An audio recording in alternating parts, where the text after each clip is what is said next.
Seisminis aktyvumas planetoje nuolat didėja, tačiau tam mokslas ir pasaulio bendruomenė neskiria deramų dėmesio. Ypatingą susirūpinimą kelia giluminiai žemės drebėjimai, vykstantis daugiau nei 300 km gylyje.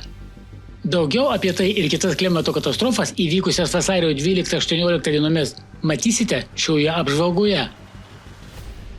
Australija. Atogrąžų ciklonas Zelė sustiprėjo iš 1 į 5 kategoriją vos per 24 valandas. To priežastis buvo ta, kad ciklonas beveik 48 valandas įstrigo tarp dviejų aukšto slėgio zonų virš neįprastai šilto vandens, kurio temperatūra viršijo 32 laipsnius Celsijaus prie Australijos krantų. Vasario 14 dieną Zelė Pilbaro regioną pasiekė vėjų gūsiais iki 290 km per valandą ir stipriu lietumi. Kai kuriuose vietovėse per 3 dienas iškrito iki 500 mm lietaus, todėl kilo rekordiniai potvyniai. Telferio mieste vos per 1 valandą iškrito 93 mm lietaus. Tai itin retas atvejis šioje sausringoje vietovėje. Dėl to dešimtis gyventojų teko evakuotis sraigtasparniu. Daugelis regiono uostų buvo uždaryti, įskaitant Port Hedlandą, vieną didžiausių pasaulyje geležies rūdos eksporto centrų. Nelaimė apgadino infrastruktūrą, išvertė šimtus medžių, sugriovė pastatus ir padarė žalos žemės ūkiui. Saudo Arabija. Nuo vasario 14 dienos stipri audra su kruša vakariniuose Saudo Arabijos regionuose sukėlė staigų šaltį. Dėl smarkių liūčių kilo potvyniai, o gūsingi vėjai pakėlė dulkes ir smėlį. Raudonoje jūroje bangų siekė 2 metrų aukštį, o Taifo mieste susiformavo Krušos upė. Blogi orai išplito ir į centrinius šalies rajonus. Didžiausias kritulių kiekis užfiksuotas Al-Qasimo regione. El-Bukairyje mieste per vieną dieną iškrito 5 mėnesių lietaus normą. Šalies sostinėje Rijade buvo dislokuota daugiau nei 6,5 tūkstančių specialistų, įskaitant inžinierius ir darbininkus, o taip pat apie 1800 greito reagavimo transporto priemonių ir įrangos. Saudo Arabija viena iš šalių, kurioje jau išryškėjo augančių kataklizmų apraiškos. Valdžia supranta, kad bet kokia artėjanti audra gali turėti katastrofiškų pasekmių. Todėl prevenciškai sutelkė didelius išteklius kovai su stichija. Jungtinės Amerikos valstijos. Vasario 13 dieną Kalifornija pasiekė atmosferos upė, sukėlusi smarkų lietų, perkūniją ir uraganinius vėjus. Labiausiai nukentėjo pietiniai regionai, kurios nuniokojo pastarojo meto gaisrai. Čia dirvožemis padengtas storų sodžių sluoksniu, kaip asfaltas atstūmė lietaus vandenį. Dėl to apdegusiais šlaitais šniokštė upeliai, sukeldami purvo sroves, nuošliaužas ir staigų upių vandens lygių kilimą. Los Andžele kritulių kiekis iki 25 mm per valandą užtvindė kelius. Gyventojams buvo patarta evakuotis. Ramiojo vandenyno pakrantės greitkelyje tarp Santa Monikos ir Malibu įvyko nuošliauža. Malibu ugniagesių transporto priemonė su darbuotojų viduje nuolaužų srautai nunešė į vandenyną. Laimiai, gelbėtojas sugebėjo išlipti iš automobilio ir su nesunkiais sužalojimais pasiekti saugią vietą. Smarkios liūtys sukėlė potvynį visoje valstijoje. Šiaurės Kalifornijoje teko uždaryti daugybę kelių. Dėl smarkaus sniego ir sunkių sąlygų Donerio perėjoje Sierra Nevados kalnuose buvo laikinai uždarytas 80 greitkelis. Vasario 15-16 dienomis JAV pietryčiuose siautė galinga audra, kuri paveikė daugiau nei 128 milijonų žmonių visame regione. Nelaimė nunešė mažiausiai 10 žmonių gyvybės. Didžiausia žala padaryta Kentukio valstijoje, kur vietomis iškrito iki 178 mm lietaus. Vandens aukštis upėse pasiekė istorinį lygį. Buvo apsemti ištisi rajonai ir daugiau nei 300 kelių. Nenutrūkstantis lietus taip pat sukėlė purvo srautus, nuošliaužas ir uolų griūtis. Tenesio valstijoje galinga vandens srovė sugriovė dalį Obion upės užtvankos, o tai sukėlė staigų potvynį ir privertė skubiai evakuotis Rivse miestą ir aplinkinės vietovės. Daugiau nei 300 tūkstančių klientų 5 valstijose liko be elektros. Italija. Italija patyrė įvairių ekstremalių klimato reiškinių. Etnos kalne tęsiasi intensyvi sprogstamoji veikla. Lavos upė siekia beveik 3 km. Susilietusi su sniegu, jis sukėlė stiprų garų išsiskyrimą, o tirpsmo vanduo veržėsi šlaitais į slėnį. Nuo vasario 12 dienos Katanijos oro uostas iš dalies uždaromas kas kelias dienas, nes dėl pelenų suprastėjo matomumas. O nuo vasario 14 dienos regione įvestas aukščiausias raudonas aviacijos pavojaus kodas. Nepaisant draudimo priartėti prie lavos, tūkstančiai žmonių puolė prie išsiveržiančius etnos, siekdami įspūdingų kadrų. Dėl to siauros gatvelės buvo užtvertos automobiliais, todėl greitosios pagalbos tarnybos negalėjo pravažiuoti.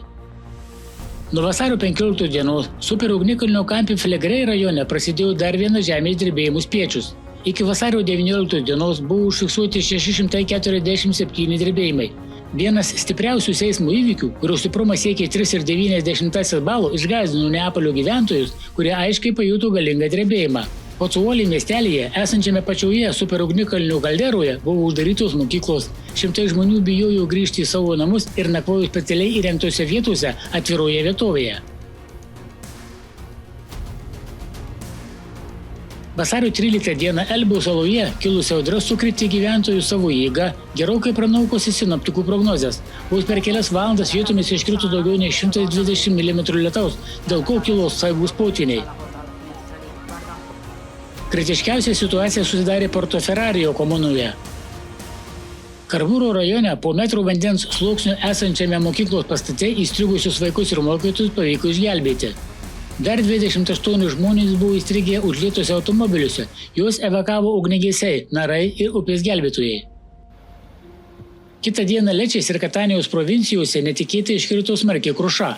Jos buvo tiek daug, kad keliai virto ledo upėmis.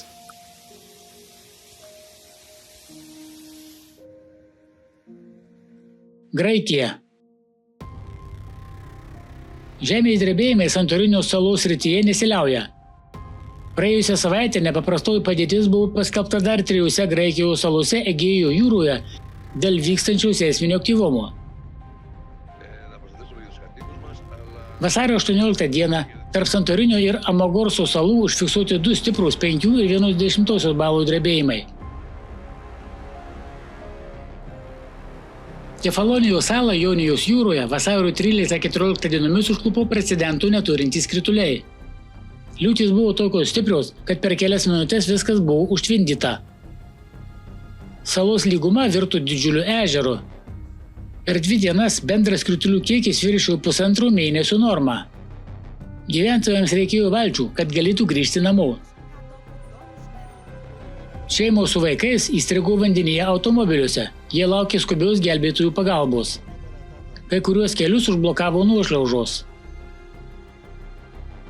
Potvynis apgadino šildymo degiklius, esančius daugiausia namų rūsiuose. Todėl žmonės šaltuoju metų laiku liko be šildymo. Kefalonijos gyventojas, čia gyvenantis daugiau nei 40 metų, pripažino, kad tokių potvynių saloje nebuvo matęs ir vanduo dar taip aukštai iki 1,5 metro nebuvo pakėlęs. Žmonių neviltis auga, nes pasak specialistų, vanduo gali stovėti vietoje dar apie 2 mėnesius. Rusija. Kai kurie Rusijos Altajaus Respublikos gyventojai vasario 15 rytą pabudo nuo jų sienų drebėjimo, lovų ir sietynų siūbavimo. To priežastis buvo 6,4 balų stiprumo žemės drebėjimas įvykęs Koš Akhan regione. Čia 4 kaimuose sutriko vandens tiekimas. Vandens tiekimą teko net organizuoti. Trumpam dingo elektra. Masiniai renginiai ir pamokos mokyklose buvo atšauktos. Žemės drebėjimas buvo juntamas net ir Sibiro regione. Pavyzdžiui, Barnaulė drebėjimas buvo juntamas net apatiniuose pastatų aukštuose. Šio seisminio įvykių aidai užfiksuoti ir kaimyninėse Rusijos šalyse – Kazachstane, Mongolijoje ir Kinijoje. Vasario 18 dieną Koš Agach regione įvyko dar vienas mažiau galingas 3 balų žemės drebėjimas. Giluminiai žemės drebėjimai. Per pirmasis 50 šių metų dienų Italijos, Japonijos, Rusijos, Filipinų, Indonezijos, Fidžio ir kitose regionuose užfiksuoti mažiausiai 193 giluminiai žemės drebėjimai, kurių stiprumas didesnis nei 4 balai. Giluminiai žemės drebėjimai nėra pati tipiškiausia seisminio aktyvumo rūšis ir toli gražu nėra tradicinio mokslo tyriama, nes jie vyksta tokiame gylyje, kur mantijos medžiaga yra plastinė ir tiesiog nėra kam lūžinėti, kaip įprasto žemės drebėjimo metu. Taigi kodėl šie reiškiniai formuojasi ir kodėl jie tokie pavojingi dabar? Milijardus metų magma buvo stabili, tačiau dabar dėl kosminės įtakos žemės branduolys gauna papildomos energijos, kuri virsta šiluma ir kaitina mantiją. Situacija dar labiau apsunkina tai, kad vandenynas nustojo atlikti savo vėsinimo funkciją ir energija iš mantijos neišeina kaip turėtų būti, o ten kaupiasi. Dėl to magma tampa dar karštesnė ir skystesnė ir veikiama iš centrinių jėgų kyla į paviršių. Kylant aukštyn jis susiduria su šaltesnėmis srovėmis, o jų susidūrimas sukelia kavitacijos sprogimus. Jų galia prilygsta milijonams branduolinių bombų. Pastaruoju metu tokių sprogimų skaičius eksponentiškai auga. Be to, didėja ne tik giluminio židinio žemės drebėjimų dažnis, bet ir jų stiprumas. Dėl šios priežasties padidėja žemės plutos apkrova, dėl ko padidėja žemės drebėjimų skaičius ir stiprumas. Ypač nerima kelia tai, kad šie procesai turi save stiprinančią savybę.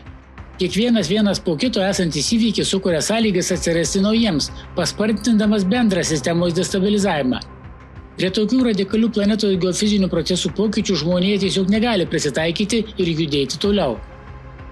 Mes susidurime su giliais visos klimato sistemos pokyčiais, todėl požiūris turi būti tinkamas, nes nuo to priklauso mūsų ateitis.